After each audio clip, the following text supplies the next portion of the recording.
పితా పుత్ర పవిత్రాత్మ నామమున ఆమెన్. క్రీస్తు సందేశ వీక్షకులకు హృదయపూర్వక స్వాగతం పలుకుతూ ఉన్నాను.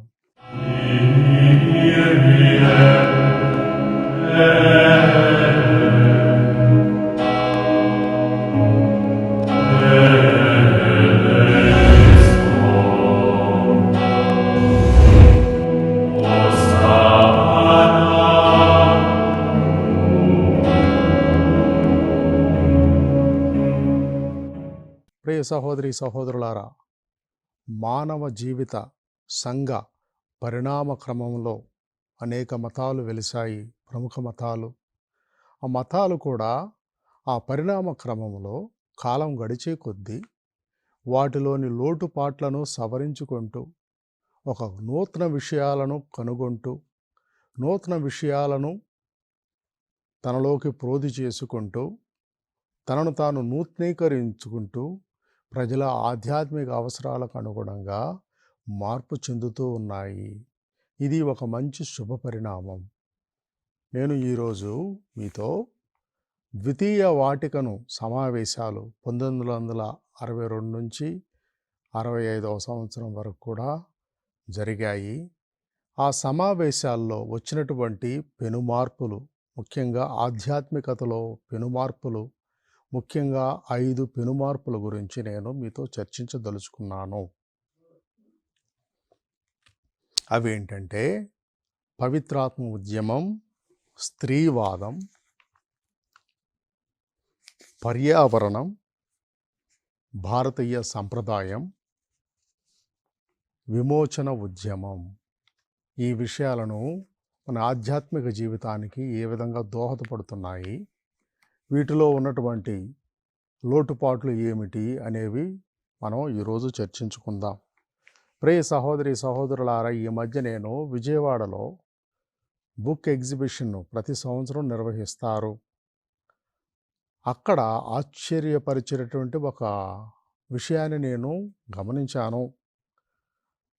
ఈ మధ్య కాలంలో ప్రతి గ్రంథాలయ ఎగ్జిబిషన్స్లో, బుక్ ఎగ్జిబిషన్స్లో ఆధ్యాత్మిక జీవితానికి సంబంధించి బోల్డన్ని స్టాల్స్ పెట్టి ఉన్నాయి. ముఖ్యంగా హిందూ మతం గురించి, లేకపోతే వేరే మతాల గురించి బోల్డన్ని స్టాళ్ళు ఆధ్యాత్మిక జీవితం గురించి ఉన్నాయి. ఇదొక ఆశ్చర్యకరమైనటువంటి శుభ పరిణామం. ప్రజలు కూడా ఆధ్యాత్మిక జీవితం పట్ల నూతన ఆసక్తిని చూపిస్తూ ఉన్నారు. కేవలం వారి వారి మతాల్లోని విషయాలే కాకుండా, అంశాలే కాకుండా వేరే మతాల్లోని విషయాలు, అంశాల పట్ల కూడా ఆసక్తి కలిగి తెలుసుకోగోరుతూ ఉన్నారు. ఇంకా ఈ కాలంలో పిల్లలు, పెద్దలు, వృద్ధులే కాకుండా అన్ని వయసుల వాళ్ళు కూడా యోగా, ధ్యానం, జెన్ ఇటువంటి విషయాల పట్ల చాలా ఆసక్తిని కలిగి వాటిని పాటిస్తూ తమ ఆధ్యాత్మికతలో వాటిని దైనందిన జీవితంలో భాగంగా చేసుకుంటూ ఉన్నారు. ఇంకా ఆధ్యాత్మికతపై బోల్డన్ని పుస్తకాలు, పత్రికలు, వ్యాసాలు వెలువడుతూ ఉన్నాయి. క్రైస్తవ ప్రజలు కూడా ఈ మధ్య ప్రార్థన మీద, ఆధ్యాత్మిక విషయాల పట్ల ఎక్కువ ఆసక్తిని, శ్రద్ధను చూపిస్తూ ఉన్నారు. ఇంకా దేవుడి పేరు మీద సాంఘిక సేవ చేయదలుచుకుంటున్నారు. గుడిలో విరాళాలు పెరుగుతూ ఉన్నాయి. సంఘ సేవకు ఏదైనా నూతన విషయం ప్రతిపాదించబడినట్టుగైతే దానికి మద్దతుగా ఎంతోమంది ముందుకు వస్తూ ఉన్నారు. ఇంకా బైబిల్ పఠనం కూడా అంత ముందు కంటే కూడా ఇప్పుడు ఎక్కువగా జరుగుతూ ఉందని మనం చూస్తూనే ఉన్నాం. ఇంకా హిందూ మతంలో కూడా ఒక రకమైన పునరుజ్జీవనం మనకు కనిపిస్తుంది. అంతకుముందు హిందూ మతంలో పూజారులు, పండితులు వీరు మాత్రమే ఎక్కువ పాత్రను పోషించేవాళ్ళు. కానీ ఇప్పుడు సామాన్య హిందువులు కూడా వాళ్ళ సంప్రదాయాలను, లేకపోతే భక్తి విషయాలను, వేదాలను, శాస్త్రాలను పఠించడానికి, వాటి విషయాలు తెలుసుకోవడానికి ఎంతో ఆసక్తిని, అభిరుచిని, అనురక్తిని కలిగి ఉన్నారు. ఇంకా క్రైస్తవ మతంలోకి వస్తే ప్రార్థనా సమావేశాలు, మీటింగ్లని, బైబిలు విజ్ఞాన కేంద్రాలు అని ఎన్నో నూతనంగా వెలుస్తూ ఉన్నాయి. పవిత్రాత్మ సభలు నిర్వహించబడుతూ ఉన్నాయి. అన్నీ అన్ని క్రైస్తవ సంఘాల్లో కేవలం కథోలికులే కాకుండా ప్రొటెస్టెంట్లు వాళ్ళలో కూడా ఒక్క మాటలో చెప్పాలంటే పూర్వం కంటే ఇప్పుడు ఎక్కువగా నరువులు భగవంతుడి వైపు దృష్టి సారిస్తున్నారు. భగవంతుడిని తెలుసుకోవాలని కోరుతున్నారు. భగవంతుడిలో ఎదగడానికి ప్రయత్నిస్తున్నారని మనం నిక్కచ్చిగా చెప్పుకోవచ్చు. ఈ నేపథ్యంలో 2వ వాటికన్ సభ తర్వాత మన క్రైస్తవ ఆధ్యాత్మికతలో ఎన్నో మార్పులు చోటు చేసుకున్నాయి. బోల్డన్ని విషయాలు చర్చించుకోవచ్చు. అదేంటి, దైవార్చన కార్యక్రమాలు అయితేనేమి, దైవార్చన కార్యక్రమాలు అంతకుముందు ద్వితీయ వాటికన్ సభలకు ముందు అంతా కూడా వేరే భాషల్లో, అన్య భాషల్లో ఉండేది దైవార్చన కార్యక్రమం. పూజా కార్యక్రమాలు, పాటలు కూడా అవన్నీ కూడా వేరే భాషల్లో ఉండేవి.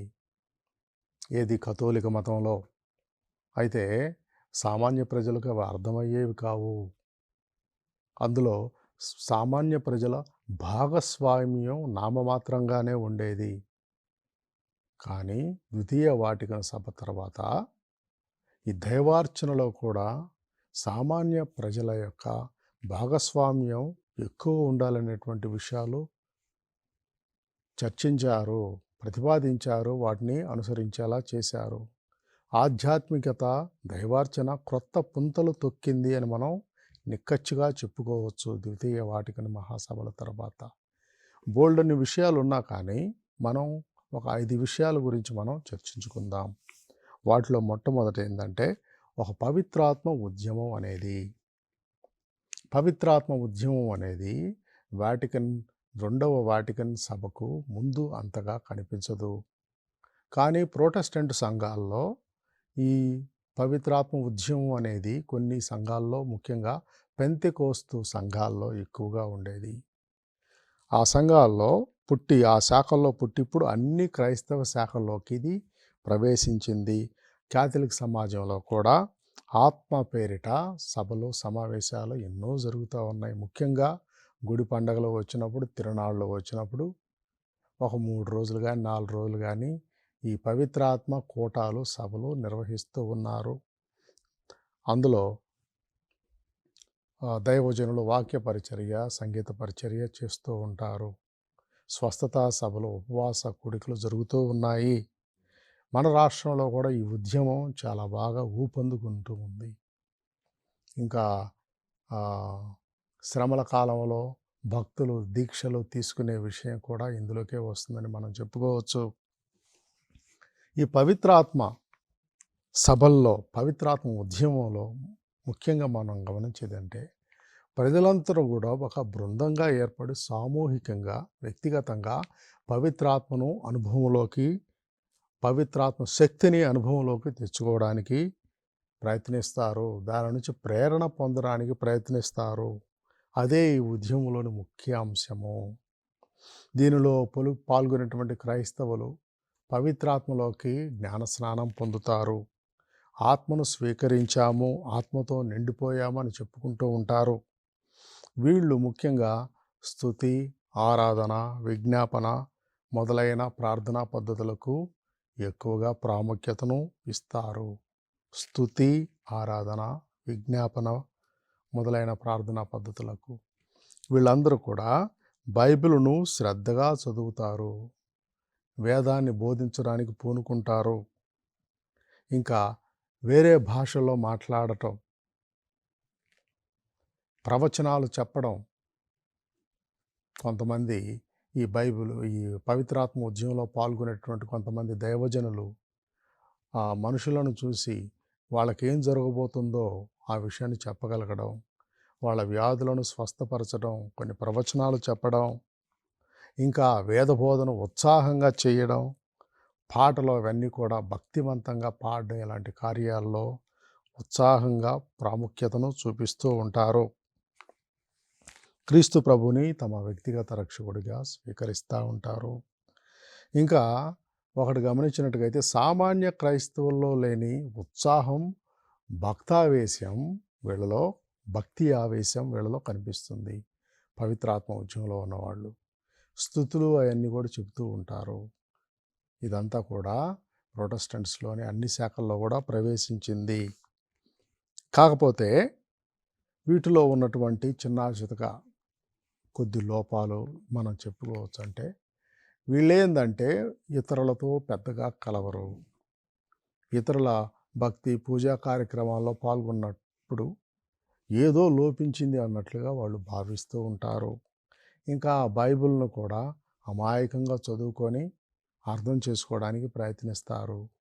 ఆ బైబిల్ యొక్క లోతుపాతులు వాటిని కొంచెం పట్టించుకోవడం మానేసి అమాయకంగా చదివి వాళ్ళకు అర్థమైంది ఏదో, వాళ్ళకు తోచింది ఏదో వాళ్ళు అర్థం చేసుకొని దాన్ని బోధించడానికి ప్రయత్నిస్తారు. ఇంకేం చేస్తారు? వీళ్ళంతా భక్తావేశం, ప్రార్థనాశక్తి, ఆత్మశక్తితో నింపబడి కేవలం భక్తి ఆధ్యాత్మికతనే మాత్రమే చూస్తూ ఉంటారు. కానీ సాంఘిక అవసరాలను, సాంఘిక అన్యాయాల పట్ల పెద్దగా దృష్టి మరల్చరు. సాంఘిక అన్యాయాల గురించి వీళ్ళు పెద్దగా మాట్లాడరు. వాటి గురించి పోరాటం చేయడానికి కూడా కొంచెం ప్రయత్నించరు. ఇవి ఈ ఉద్యమంలోని కొన్ని చిన్న చితక లోపాలు. కానీ ఈ పవిత్రాత్మ ఉద్యమం వల్ల సామాన్య ప్రజల్లో కూడా భక్తి చురుకుదనం కలుగుతుంది. దేవుడిని స్తుతించే భాగ్యం కలుగుతుంది. భక్తిలో పెరిగేటటువంటి ఆలోచన కూడా వస్తుంది. అందువలన చాలామంది నిలువెచ్చగా ఉన్న క్రైస్తవులు కూడా ఈ పవిత్రాత్మ ఉద్యమం వల్ల సజీవ క్రైస్తవులుగా సజీవంగా వీళ్ళు తమ ఆధ్యాత్మికతను జీవించడానికి, ఆధ్యాత్మిక జీవితంలో భక్తి శ్రద్ధలతో పాల్గొనడానికి, భక్తి శ్రద్ధలు అలవర్చుకొని దేవుణ్ణి చేరుకోవడానికి పవిత్రాత్మ ఉద్యమం ఎంతగానో పాటుపడుతుంది అని మనం చెప్పగలుగుతూ ఉన్నాము.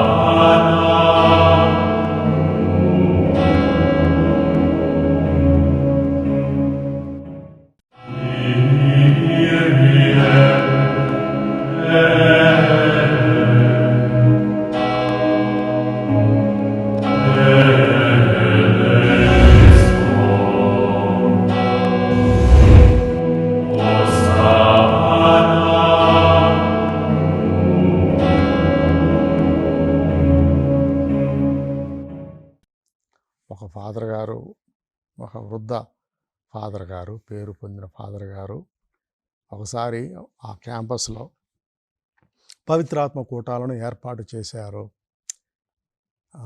చేసినప్పుడు ఈయన అడుగుతున్నాడు అన్నమాట. అప్పుడు బాగా హడావిడిగా, కోలాహలంగా, ఎక్కువ సౌండ్తో పాటలు, చప్పట్లు, భాషల్లో మాట్లాడడం అదంతా చూసి ఈయన ఏమన్నాడంటే, అన్నీ అరుపులేనా, కొంచెం సరుకేమన్నా ఉందా అని అడిగాడు. అంటే కొన్నిసార్లు ఇలాంటి విషయాల్లో కొంచెం చిన్న చూపుకి గురి అవుతారు వీళ్ళు, పవిత్రాత్మ ఉద్యమానికి సంబంధించిన వాళ్ళు. కానీ క్రైస్తవ సంఘం చైతన్యవంతంగా ఉండడానికి, ఆధ్యాత్మికతలో పెరగడానికి ఈ పవిత్రాత్మ ఉద్యమం ఎంతగానో తోడ్పడుతూ ఉందనడంలో ఏమాత్రం అతిశక్తి లేదు. ప్రియ సహోదరి సహోదరులారా, అందువలన మన విచారణలో కానీ ఇంకెక్కడన్నా కానీ నేత్రాసనంలో ఎక్కడన్నా పవిత్రాత్మ సభలో ఏర్పాటు చేసినప్పుడు మనందరం కూడా మన సమయానుకూలతను బట్టి ఇదిగా అందులో పాల్గొనడం మన విద్యుత్ ధర్మం. దాని ద్వారా ఆత్మావేశం కలిగి పవిత్రాత్మ చాలా బలంగా పనిచేస్తుంది, ప్రార్థనాశక్తి బలంగా ఉంటుంది. ఆ బృందంలో కలిసి పాడేటప్పుడు ఒక రకమైన భక్తి పారవస్యానికి గురవుతాం. మన దేశంలో ముఖ్యంగా మురింగ్యూరులోని కేరళలో అక్కడ పొట్ట ప్రార్థన పవిత్రాత్మ సభలు ఎంతో ప్రపంచ ప్రఖ్యాతిని పొందాయి. ఎంతోమంది అక్కడికి వెళ్ళి తమ యొక్క జీవితాల్లో ఆధ్యాత్మికతలో నూతన చైతన్యాన్ని నింపుకొని వస్తూ ఉన్నారు. ఎన్నో విశ్వాస సమస్యలను అధిగమించి దైవాశీర్వాదాలు పొంది వస్తున్నారు. ఇంకా మన ఆంధ్రప్రదేశ్‌లోని మన తెలుగు రాష్ట్రాల్లో ముత్తంగిలోని దివ్యవాకు కేంద్రం కూడా ఫాదర్ క్రీస్తురాజు సిరిల్ వీరిచే ప్రారంభించబడి ఇప్పటికీ చక్కగా సాగుతూ పవిత్రాత్మ నూతనీకరణ సభలను వారు తెలుగు రాష్ట్రాల్లో అన్ని చోట్ల ఏర్పాటు చేస్తూ ఉన్నారు. అందువలన వీటి వల్ల ప్రజలు భక్తిలో పెరుగుతారనడం ఎంతో గొప్ప విషయం. వీటికి మన సహకారం అందించాలి. మనం కూడా వీలైనంత ఎక్కువగా వీటిలో పాల్గొనాలని ఆకాంక్షిద్దాం. ఇంకా ద్వితీయ వాటికన్ సభ తరువాత పాతకాలంలో ఉన్న అంటే కొంచెం పాత గురువులు మఠకన్యులు వీళ్ళందరూ కూడా నూతన భావాలకు కొంచెం కళ్ళెం వేయడానికి ప్రయత్నించారు. అతి కొద్ది మంది, కానీ ఎక్కువ మంది దాన్ని విశాల హృదయంతో దృక్పథంతో వాటిని స్వీకరించారు. ఇక రెండో విషయం ఏమిటంటే స్త్రీవాదం అనేది ఆధ్యాత్మికతలోకి చాలా దృఢంగా వచ్చింది.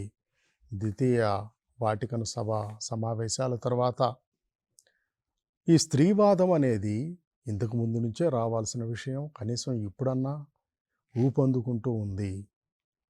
ఏ మతంలో కానీ ఏ సంఘంలోనూ కానీ స్త్రీల పాత్ర అమోఘము.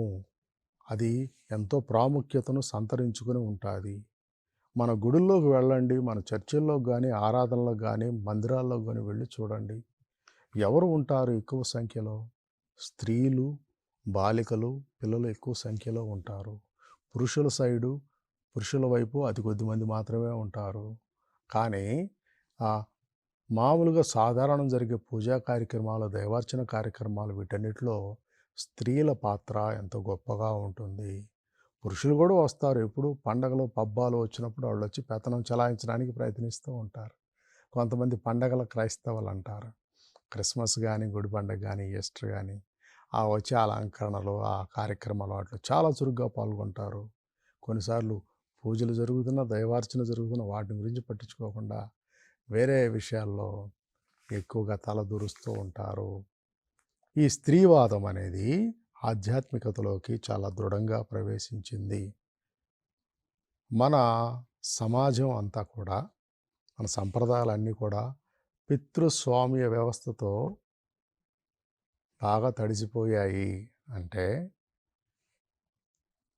మాతృస్వామ్య వ్యవస్థకు గండి కొట్టాయి. పెత్తనం చూసుకుంటే ఫాదర్లు కానీ, బిషప్లు కానీ, గురువులు కానీ, లేకపోతే వేద బోధకులు కానీ వీళ్ళందరూ కూడా పురుషాధిపత్యం ఎక్కువగా ఉంటుంది. ఆధ్యాత్మిక జీవితానికి సంబంధించి తీసుకునే నిర్ణయాలలో కూడా స్త్రీ పాత్ర చాలా తక్కువగా ఉంటుంది. వారిని చిన్న చిన్న పనులకు పరిమితం చేస్తాము. కానీ ఎక్కువ సంఖ్యలో పాల్గొనేది స్త్రీలే అనే విషయాన్ని మనం చాలా సౌకర్యవంతంగా పక్కన పెడతా ఉంటాం. ఇప్పుడు స్త్రీలు, ముఖ్యంగా యువతులు, నాగరిక యువతులు వీళ్ళందరూ కూడా ఈ ఆధునిక కాలంలో వారి హక్కుల కోసం పోరాడడం మొదలుపెట్టారు. శతాబ్దాల పొడుగునా ప్రపంచమంతటా కూడా ఈ పితృస్వామ్య వ్యవస్థ స్త్రీలను అణచివేసి వారి హక్కులకు భంగం కలిగించింది. వారిని అభివృద్ధిలోనికి రానియ్యలేదు. అందువలన ఈ ఆధునిక కాలంలో ఉన్న మహిళలు వారి హక్కుల కోసం పోరాడడం ప్రారంభించారు. స్త్రీలు కూడా పురుషులతో తాము సమానమని, సమాజంలో ఏ పనైనా కానీ తాము పురుషులతో సమానంగా చేయగలమని వాళ్ళు వాదిస్తూ ఉన్నారు. పురుషులతో సమానమైన గౌరవాన్ని కూడా వారు కోరుకుంటూ ఉన్నారు. సమానమైన గుర్తింపు కూడా ఉండాలని వాదిస్తూ ఉన్నారు. ఇదే స్త్రీవాదము. ఈ వాదము క్రైస్తవ ఆధ్యాత్మికతలో కూడా ప్రవేశించిందని మనం చెప్పుకుంటూ ఉన్నాం. తిరుసభలో మనం చూసుకుంటే, శ్రీసభలో అన్ని పెద్ద అధికారాలు పోపు గారు, ఇప్పటి వరకు స్త్రీలు ఎవరు లేరు, పురుషులే. కార్డినల్స్, బిషప్లు, గురువులు వీళ్ళందరూ కూడా పురుషులే కానీ స్త్రీలు కాదు.